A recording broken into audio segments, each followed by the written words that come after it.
Bwana, haujambo mwana michezo wetu wa channel ya Yanga Yetu TZ. Bwana, muda huu tunakusogezea taarifa njema ambazo zimeweza kujitokeza pale Jangwani.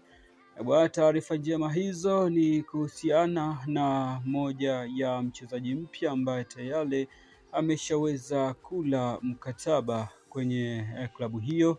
Bwana, hayo yote yameweza kuthibitishwa na afisa habari wa Young Africans Ali Shaban Kamwe kuwa msimu huu basi wataweza kuhakikisha klabu yao itafanya sajili ambazo zitakwenda kuisaidia Young Africans kuweza kuchukua kombe la CAF Champions League. Je, kwa sajili hizi Yanga kweli watakwenda kutimiza malengo ambayo wameweza kujipangia?